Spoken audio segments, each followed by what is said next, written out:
Hey, you guys, welcome to Heal, Survive, and Thrive. I was going to actually record this week's podcast in video format too, but you guys, I was about to say y'all like I'm from the South, but I'm not.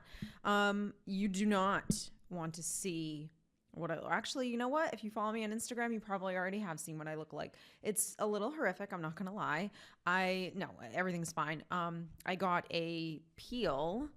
What is this? An enlightened peel. There we go. I usually do chemical peels, but I'm telling you, at 44, that don't work anymore. We need to take more aggressive steps here to make sure the skin's skinning and looks absolutely amazing. Ladies, you know what I'm talking about. So we're going to do that. I did microneedling last year and I absolutely loved it. So we're doing some sessions of microneedling over the next 9 months. I just turned 44 on January 19th. So go Capricorns. And I said, you know what?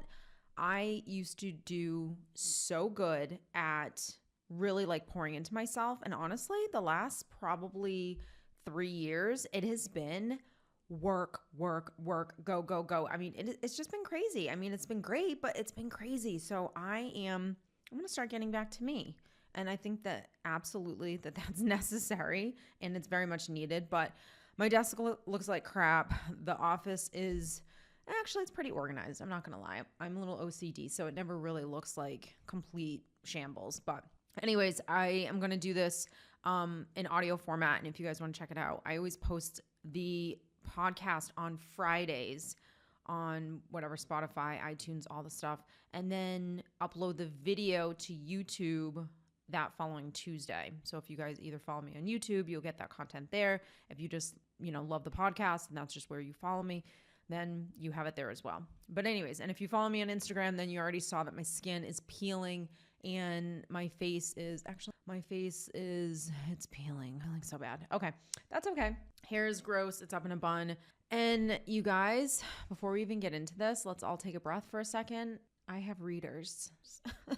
Why is this happening? Like literally we go from, I still feel like I'm in my 20s. I don't understand why this happens so quickly. Does it happen like this for men? Like you guys, please let me know. Like I don't feel like, well, actually, no, I do. Like Jason has readers. He's going to be 48 in April. Slowly fall apart. You know what I mean? But anyways, so welcome to today's episode of Heal, Survive, and Thrive.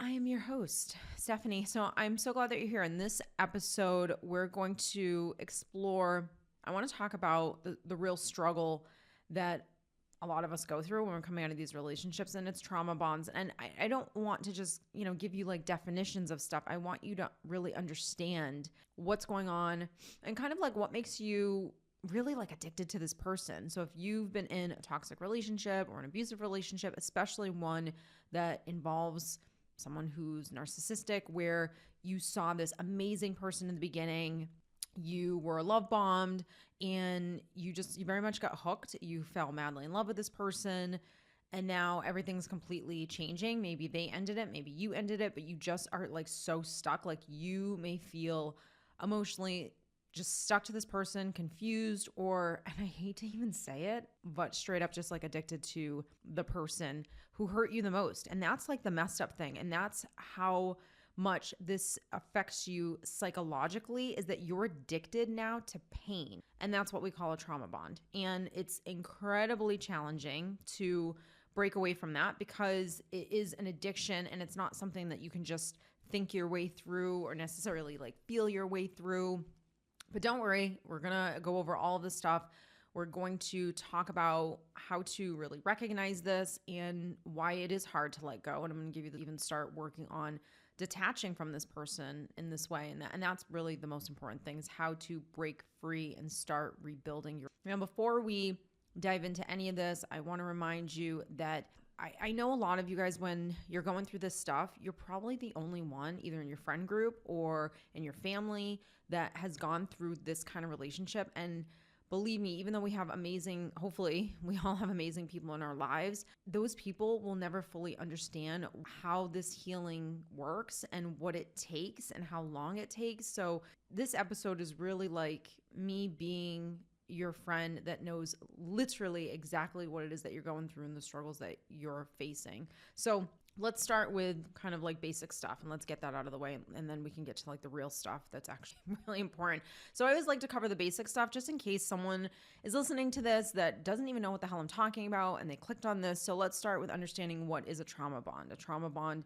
is it's in the relationship between you and this abusive, toxic person. And it's really happens when you're going through this cycle where you're being reinforced these highs and lows. So the highs and lows is what kind of gets you addicted to this person.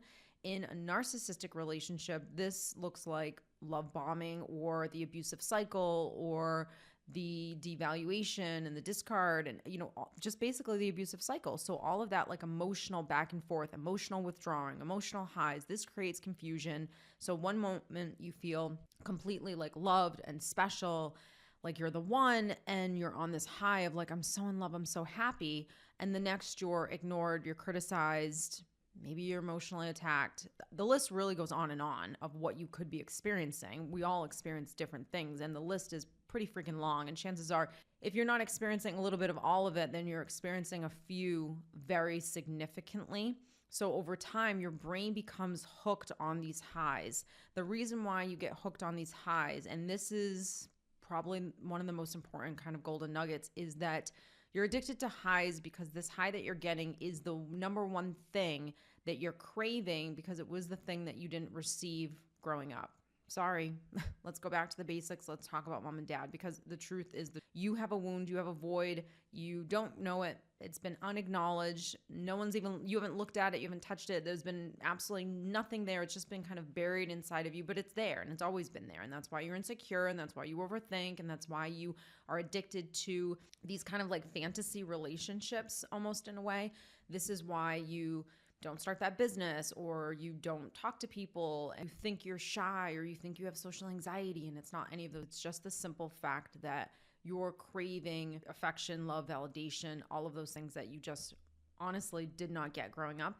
And because you may kind of logically understand what I'm saying, like you're like, yeah, I get it, Steph.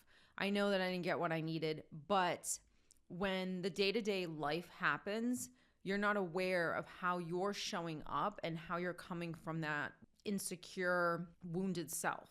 So you're super self-aware and you understand, yep, I understand I have all these issues, or I feel insecure at times. The problem is that I think that we've all had, or honestly, majority of people have, is that they just don't know how to take care of themselves. So you guys know, if you've been with me for a while, that everything I talk about is just this stepping stone towards the bigger issue. And the bigger issue is not that you're in a relationship with someone who's narcissistic. It's not that you're going through a trauma bond. Everything that all the pain, unfortunately, that you're feeling is not about this person. It's about you and healing you and working on you and kind of going back to life school, really, and learning from the ground up how you should be taking care of yourself, how it should look, how to be human, really, because these are things that no one teaches us. So when I work with clients who are coming out of these relationships, they often feel like they're addicted. They can't stop thinking about this person. It's just they're in their mind constantly, and this person is maybe abuse them a little bit, maybe severely, depending on the length of the relationship, but they oftentimes don't even understand the abuse. And that's why I always talk about those basic things, whether it's, hey, this is what emotional abuse looks like. This is what narcissistic abuse looks like. This is what love bombing is. This is what it means to be out there dating and how to attract a healthy person. So we always talk about that surface level stuff, the education stuff, but the real core to everything that I talk about is really how to take care of yourself by yourself. Not that you're going to go into this life experience with no friends, no family, no loved ones. You're never going to find a romantic partner. You're always going to be alone. Nope, no, it has nothing to do with that. It has to do with, regardless of your mother, regardless of your father, regardless of your family and your sister and your cousin and whoever it is that you're close to, you have to be your own best friend first and foremost, and learning how to take care of yourself the best way you know how. That's not something anyone teaches us growing up. And so that's what we're learning. Understanding what it is that you've gone through is something that's very important, but getting to the real nitty gritty, which is, how am I showing up every day in life, not just in the recovery of this relationship? So it's the addiction that you're kind of fighting off right now, the addiction that you wanted this person to treat you better, that you wanted them to be different. The addiction to loving someone who is 100% not healthy and not right for you, not accepting who someone is and really struggling with that. So those moments of you going through this is where your brain focuses more on the discard or the down, or maybe you're just even downplaying the abuse altogether. So I've worked with a lot of people, and it's funny because everyone kind of has like a different story or something specific that they've struggled with. I can't tell you how many times I've heard someone say, I know they hurt me, but I miss the way they made me feel when it was good. And I'm like, what? How? And this is the trauma. This is the trauma bond. Full on in action is focusing on the rare good moments, and you're stuck in the cycle of thinking that this person was something different than what they were. Now I get the cognitive dissonance. So I get the kind of mind trip that your mind's playing where you're like, okay, but at one point they were absolutely amazing. Great, 100%. I believe that. And I believe that you loved that person. But even if you're with a person for 20 years, 30 years, once they start treating you badly and you see this pattern, whether it's a bad pattern or an inconsistent pattern, hello, red flag. Hello, light bulb. Hello, we need to stand up for ourselves. We get so caught up in the fact that we had something. Now, here we go again with trauma. Not this person trauma, but trauma that has been living inside you for a very long time. You want it. You finally found the person. They saw you. You felt at times. They treated you well at times. Like finally got yours. And now this is happening. And again, every situation is different. So it doesn't matter if it's you broke up with them, they broke up with you. It's just the accepting of what is. And that's really hard to do.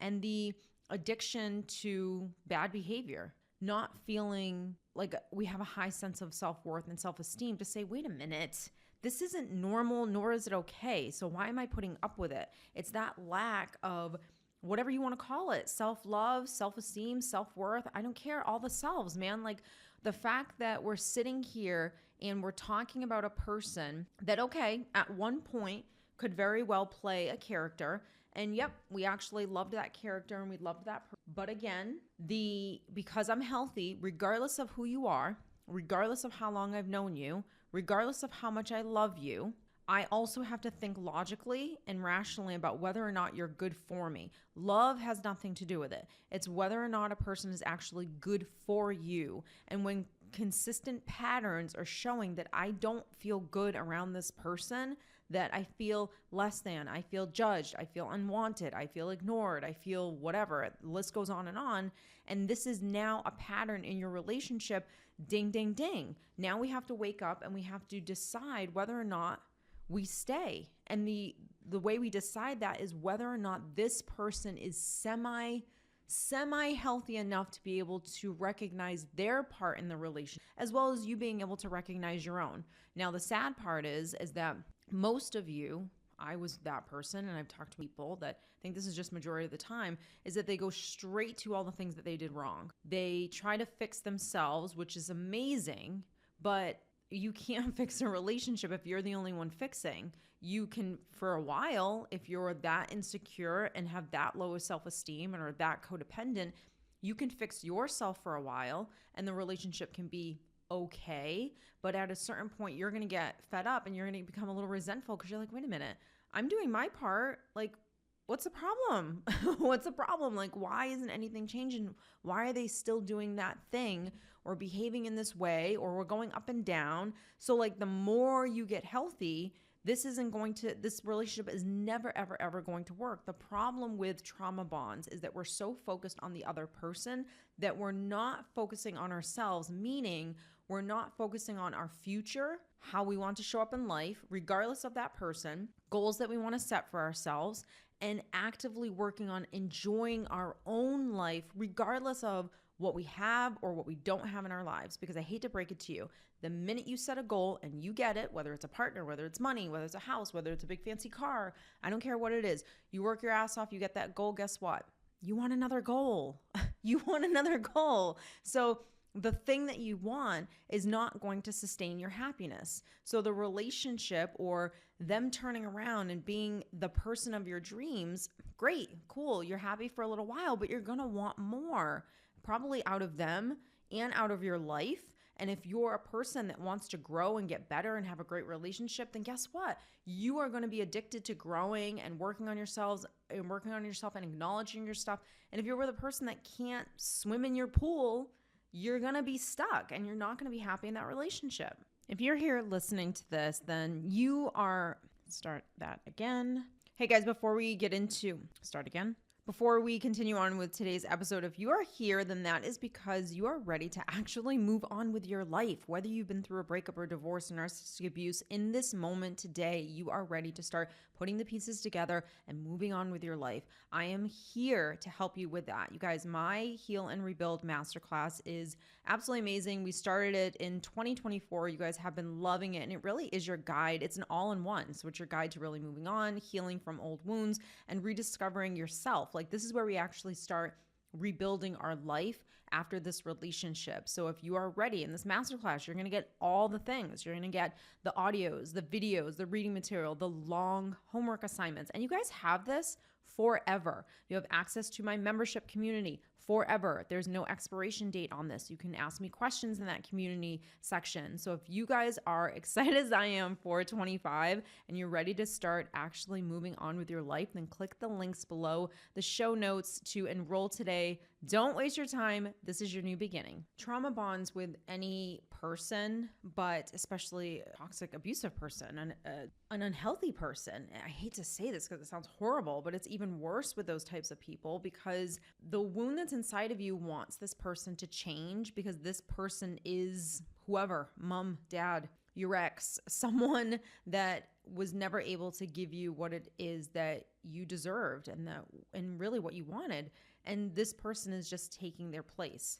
So now that we kind of understand the basic stuff, let's talk about why it really is so difficult to break this. When you're trying to break a trauma bond with someone, it's going to require you to face some uncomfortable truths and you're going to have to deal with a lot of pain. And I know that sucks to hear, but it's the reality. But here's the thing, anything that's uncomfortable or any emotional pain that you're going to go through, it's not going to kill you.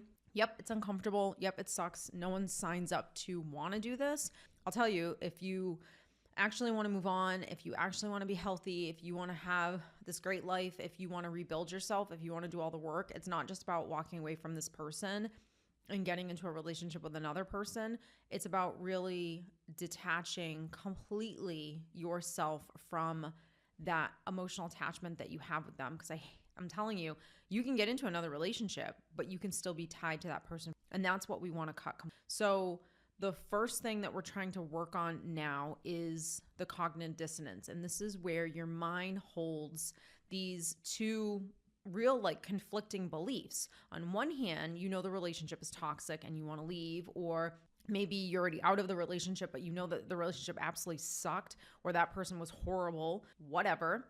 And on the other hand, you experience these moments of real love where maybe you got validation, where you got connection, where you got your best friend, where you had a relationship with a person that you felt like was your yin and yang. I mean, you just had these moments with this person. So your mind is between this, I'm going to put this in quotes, great love to this horrible person that now you're kind of witnessing and facing, or have been facing for a really long time. The love and the care that you receive from them, no matter how all over the place it was, how crazy it was at times, how fleeting it was, how highs and lows, it still creates a sense of emotional because you have feelings for a person that were giving you things that you shouldn't have accepted as love. So love is consistent. Love is not one day we're great, one day we're not. Another reason why trauma bonds are really hard at times is because you really have to think about it. This term, even like the word trauma bond, think about it. Your brain gets addicted to the inconsistency because when you were growing up, there was one person, there was a situation you were in, there was something that created an immediate trauma or wound inside of you, and it was because that relationship, once again, was inconsistent. So you became addicted. That inconsistency became the norm for you, that's what love is, unfortunately. And again, logically, you know that that's not right, but the way you've been programmed in your subconscious mind based on what you went through, it doesn't really matter. That part of your brain that holds all of your trauma, how you were programmed, how you live your life, how you feel about yourself, that's all based on feeling. That has nothing at all to do with logic. So it kind of sucks that you have to face this reality, but the truth is you've been conditioned to expect the highs, and that's what keeps you engaged. That's what keeps you going. That when you're in a low phase in the relationship, you hold on so tightly, you try harder, you do all these things because you're hoping that the next high is just around the corner, and that's the addiction. And it's no different than addiction to eating, drugs, shopping. I mean, it's addiction. It's when the highs are great, that's amazing. And then when the lows start happening, I'm just going to hold on tight because I'm hoping that I'm going to get a high, pretty soon, and it's going to like bump me up. And that's what you think a relationship should look like.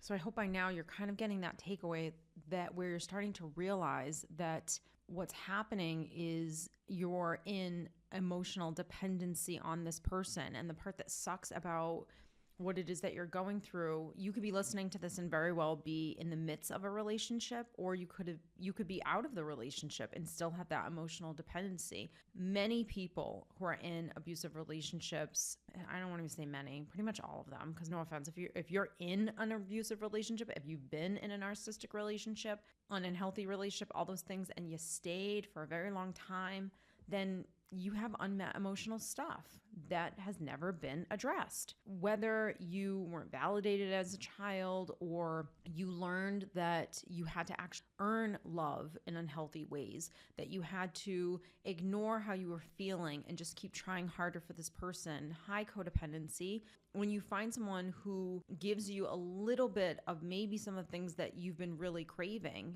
and that could be, we're talking about breadcrumbs now, that could be a little bit of attention. That could be someone just marrying you. That could be someone saying, I love you. It could be like the most basic thing. It doesn't have to be anything crazy, but when this person gives this to you and you finally feel that one thing that you've always wanted to feel, you become emotionally dependent on this person.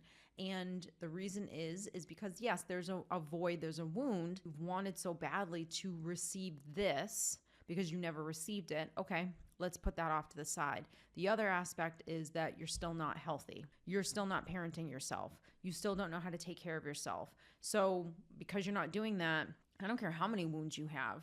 I don't care if you've acknowledged them. I don't care if you know you have a daddy issue. I don't care if you know, like, yep, my mom sucked at times, or she didn't do this, or I wasn't raised this way, or I always felt uncomfortable with emotion. I don't care what your issue is and where it is that you came from and what the trauma was that you've been through, because we all have something. So I'm not going to list out every single possible trauma that you could have possibly went through. It doesn't really matter at the end of the day. What matters is that you received neglect or emotional abuse in your childhood, and it made you a person that accepted poor behavior because you wanted this person to essentially save you, to essentially give you what it was that you needed at that point in your time. So you're a grown adult operating in a childlike state. The most important thing is learning how to take care of yourself.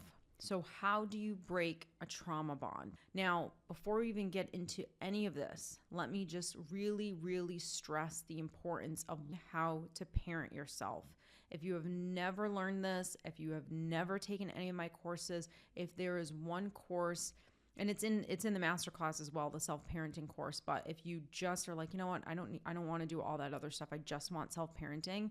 People ask me all the time, what is like the one course that you would recommend? I mean, to be frank, I think the Masterclass encompasses all of my courses. Whatever, if the price tag's too steep, if whatever it is for you, you have to, self-parenting is just basic. It's basic stuff that you absolutely have to know. The first step to really breaking a trauma bond is to acknowledge it. Now, if you're here, chances are you're able to acknowledge it, but I also want you to recognize that you are in a cycle of emotional manipulation and abuse. Here's the thing.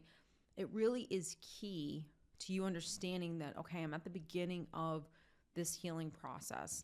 And when you're healing from something, you're also rebuilding, because you don't just do one and not the other. That's why that's why I do the heal and rebuild, is because they both really tie into each other really nicely. It's hard to see clearly. It's hard to see who this person really is, or it's hard to accept who this person really is, and to start to kind of like shift your perspective a little bit.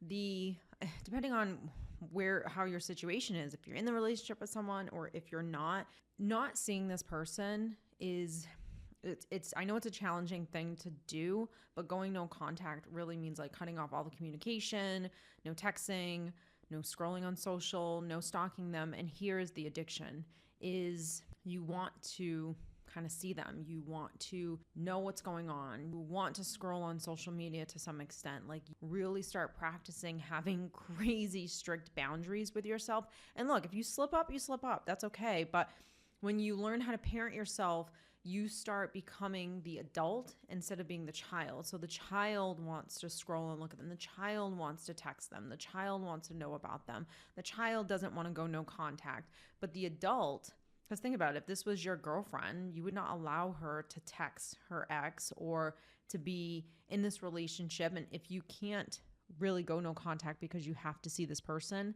it is just about like your interactions with them and understanding or starting to practice how to respond to them and not just like always react, because what you've done before is it's kind of like kept you in this emotional back and with this person, and then it just keeps it, can't even tell you. I will say the biggie is really rebuilding yourself. So one of the biggest things that's going to help you to break a trauma bond is going to be rebuilding your self-worth and self-esteem. Narcissistic abuse, emotional abuse, being with someone who's unhealthy. I mean, you could have a trauma bond with your mom. You could have one with your dad. Like, it doesn't have to be a romantic relationship. It's just about how the abuse leaves you questioning your worth, your value, how breaking that bond means yourself for the first time. So like I said, all of this is just information that I'm educating you on different things, but starting to practice self-parenting and nurturing yourself, allowing yourself to be the adult to that part of you, whether it's your ego or your wounded inner child, the part of you that just feels insecure or not good enough. Really starting to set goals. That's probably one of the biggies. I think when you're rebuilding your self-worth, you can't just do that through affirmations alone. You can definitely reprogram your subconscious mind through listening to affirmations. And I always say, while you're sleeping, make sure you're listening to them while you're sleeping. It's the easiest thing in the world to do. You really have to also start setting some goals for yourself, because you want to move forward and you want to start creating a healthier future for yourself. And you want to think about what it is that you want for your life right now. You don't need to be over this person. You don't need to not feel sad. We're not there yet. Breaking free, being bonded to this person, this toxic person, this unhealthy person. I mean, there's layers. There's accepting who this person is. It might just be acknowledging who this person is. That could be you. Then accepting, learning how to parent yourself, going no contact. It's not just one thing. It's a bunch of little things that when you start doing it, you start feeling really better, because you're building a healthier sense of your own self, which you start to go, wait a minute, I'm starting to actually feel good in my life. Like, ew, I'm so glad that happened. I'm so all set with that person, or that's not attractive to me anymore. And that's what you want. And you may experience some setbacks, and you may experience moments you kind of doubt yourself or you doubt the process. But I'm telling you, the only way to really break this is for you to start acting, meaning start doing, and for you to start parenting yourself. If you start setting goals and if you start parenting yourself, you're going to take those small steps, and all of a sudden you're going to feel so incredibly good. So you guys, thank you so much for joining me. I'm so glad that you're here. And if you're on YouTube, I'm glad you caught me here. If you love the podcast and your weekly dose of mental health, of therapy, I'm glad I could be that person. Don't forget to follow me every week on Heal, Survive, and Thrive. Don't forget to check us out on YouTube and subscribe over there. I wish you guys all the best, and I'll see you in the next one. Take care.